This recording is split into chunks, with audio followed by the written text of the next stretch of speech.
and welcome back to SEMA's podcast. Y'all ready for this? Where we talk about all things emergency preparedness and emergency management to make sure that you and your family are ready for any type of natural or man-made disaster right here in Chatham County. This week, you guys, we are blessed to be joined by a powerhouse woman and a powerhouse nonprofit, Linda James of the Salvation Army. Linda, thank you so much for being here today. Thank you for having me. I know she's giggling a little bit when I say powerhouse woman, but she really is. Anytime we need Salvation Army, anytime we need Linda, I call her. She will answer no matter what she's doing. Bless her soul. She has just been amazing to work with. And we're so glad to finally get you on our podcast, Linda. I'm so excited.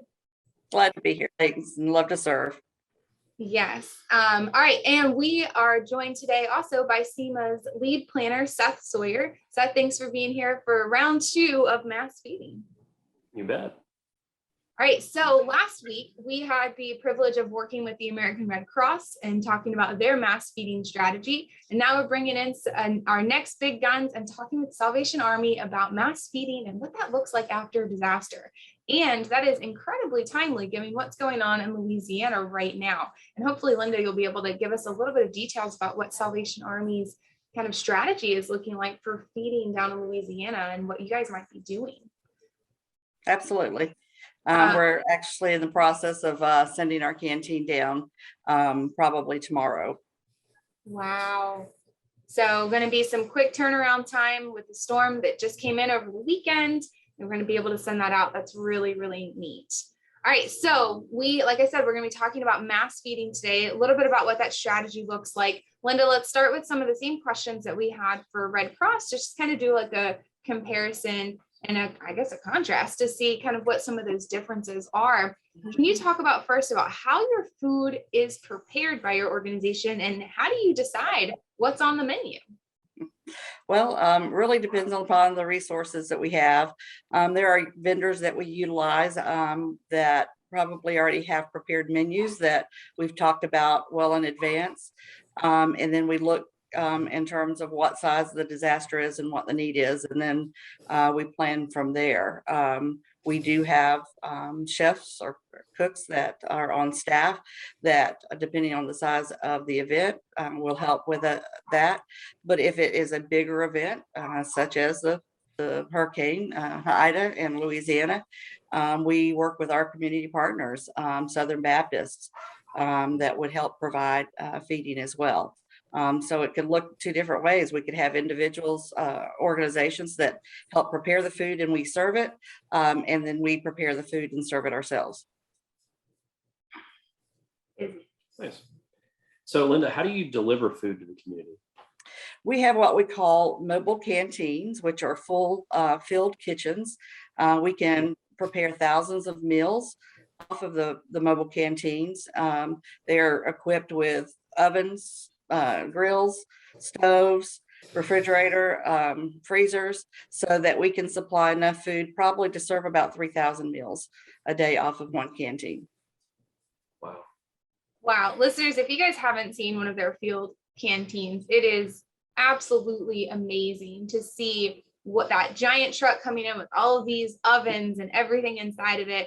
It's amazing to see. And it's nothing like just a relief feeling when you see one of those roll up to a disaster site, because you know you're about to get some really fantastic meals heading your way. So those are really awesome trucks that are just massive in size. Linda, do you have to have like something special to drive one of those? They're so big. Absolutely not with an emergency vehicle. Anybody that has just a regular C driver's license can drive it. Although there are numbers of people that are a little scared of it because it's so big. But it's fairly easy to drive. Just the size of it is the daunting task of getting it around those corners without flipping something. Yeah. Oh my goodness. I was just thinking, I don't know that I would want to be responsible for driving that, Linda. I don't think I would. Oh my goodness. All right. So how do you determine where your food delivery trucks go? I mean, we could talk about whether it would be in Chatham County, or if you want to use Ida as an example, what helps you make that determination? Well, first of all, in Chatham County, of course, we work with SEMA. We work with the people that are on the ground that know where the need is. And so once that information is formulated, then it's brought down to the Salvation Army in terms of where we need to be. We also work with the Red Cross in feeding their shelters as well. So in conjunction with the EFS 6, we all work together in terms of determining where that is going to be and what the areas are that are hardest hit. So kind of using that damage assessment. So listeners, we've talked about damage assessment in the past. So using some of that data to kind of drive where the biggest need might be. That's really smart, Linda. I like that. Exactly. And, of course, we're, depending upon hurricanes or what the situation is, we also work with the police department, the fire department on other small scale events that happen in our community. As far as getting the information of where we need to go outside of Chatham County, we work through our divisional headquarters that in turn works with our territorial disaster services. And so early on last week, we were having conversations about this in terms of what the hurricane would bring, but we would listen to them, and then they are already requesting units to come in after the storm hits so that they could get there as soon as possible and on the ground to serve. So Linda, on a typical disaster operation, how often are your mobile canteens out in the field? Are they breakfast, lunch, and dinner, or what's the strategy you guys use? Typically beginning, we support the critical workforce staff, and we probably are out there all 3 meals in order to do that. But once the hurricane hits or the event happens, we tend to sort of go back and say we're going to provide at least 1 hot meal a day, probably sandwiches or something like that during lunch. And then we will provide snacks and, muffins and donuts and things like that for the morning so that our groups can, go back and get their canteens cleaned and get them loaded again to go right back out. So it's like an all-day adventure when they go out. So they start in the morning and then they're bringing sandwiches and hot meals. So they don't really have time for a break, really, the people that are driving your canteen. Not really. And that's why it's very important for us to have individuals that are not on the canteens that are back preparing and making sure that we have the resources in place in order to stock those canteens to go right back out. Wow. Wow. Well, so Linda, how do you guys pay for the food? If someone that's maybe sitting in Chatham County right now listening, but they want to be able to help with what's going on in Louisiana, could you donate to that? How do you guys accept donations? Absolutely. Of course, the Salvation Army has 1-800-SAL-ARMY. You can donate that way. You can send a check here to the local Salvation Army and just earmark it for Hurricane Ida or any other disaster that you want to earmark it for. And those donations and how we provide those services are strictly donations from the community. Wow. So no government funding, nothing like that. I mean, really, it's just the goodness of people's hearts that want to be able to help those that are in need. Exactly.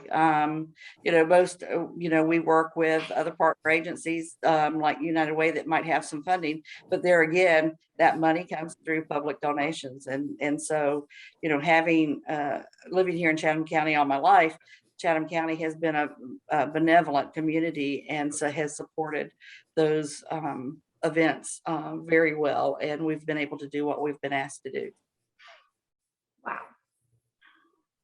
So we talked about the financial donations, but can people donate their time to help as well? And should they join now, or do they need to wait until an incident occurs to become part of the team? That's the $1 million question.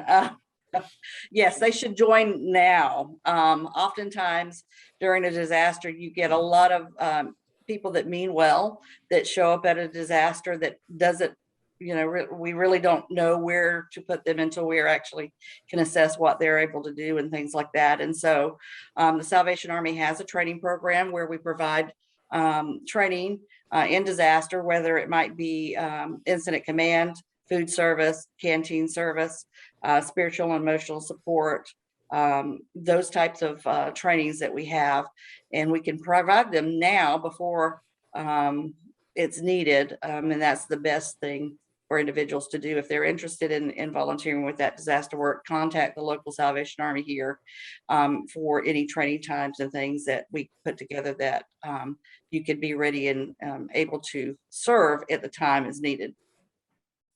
Yeah, I mean, and do you guys send people outside of the area as well? So if someone wanted to deploy to the next hurricane, they might not get trained in time for an Ida response, but if they wanted to help with the next one, is that something that they could, go ahead and get ready and train for now? Yes, they can. Matter of fact, one of the individuals that we have going on this deployment is actually took training 2 months ago, and he's very excited about having the opportunity to go. Wow. So it sounds like there's a lot of awesome things that you guys could get involved in with the Salvation Army, be able to deploy across the country, I guess, if you really wanted to. It sounds like a pretty awesome experience, guys. Listeners, if you're interested, definitely hit up Linda with the Salvation Army so you can get engaged. Definitely. All right. Is there anything else, Linda, that you would like to mention about mass feeding or other services that the Salvation Army provides that you think our listeners would benefit from knowing about? I think so. Again, I mentioned the training that we provide, whether it's in food service or spiritual and emotional support. But we do emergency communications. There's an organization called Saturn within the Salvation Army that provides worldwide network to volunteers work amateur radio. In Katrina, it was used tremendously in trying to locate family members that were all over the country at that time, and we're very successful at that. We provide disaster social services after the storm has passed and things are getting the chaos within the chaos is sort of getting sorted out. The Salvation Army provides social services to provide basic needs to individuals, whether that may be food, clothing, household items, those types of things. And then we also provide donation management within all of that. So we're quite busy. And the one thing I do want to say is that, traditionally an organization is in, and then as soon as the storm is over and everything's taken care of, they're out. The Salvation Army is in the community and stays in the community. And so those individuals that are needing long-term care as a result of the event, then the Salvation Army is here to hopefully meet those needs as well. Absolutely. So FEMA always says that disasters start and end local, and that is 1,000% true with the Salvation Army. They are local. They're here from the beginning. And then even working through that long-term recovery process. I have worked with Linda for years now, still recovering from Matthew and Irma and Dorian and all the challenges that we've seen. We're still working cases together to help individuals recover. So Salvation Army is here from the beginning, middle, and end, and they're going to stay here. And I think that's awesome. So you guys, if you're interested and you want to get engaged with the nonprofit, this is a fantastic one to get involved in. And Seth, I feel like you're definitely going to want to look up Saturn because I feel like that's like right up your alley. I never knew that, Salvation Army had their amateur radio people. Of course they do. Now that I think about it, of course they do. But I'm sure Seth's going to just go home and Google that at this point. Already aware. Yeah. He's already like, oh man, I'm already into it. I got to do it. I love it. All right. Thank you so much, Linda, for your time today. I certainly learned something about the Salvation Army. Listeners, I hope you guys did as well. Linda, thank you for being here. We really appreciate it. Thank you for having me. Yeah, absolutely. All right, listeners, this is round 2 of our mass feeding. So now you guys are so much more informed about what happens after disaster when it comes to feeding. We talked about sheltering. We've talked about damage assessment. We're still working through this recovery field. Be sure to join us next week when we meet with Glenda Anderson with the Savannah Heritage Emergency Response to learn about what some of our historic areas need to do to make sure that they can recover after a disaster. We'll talk to you then. Bye, guys.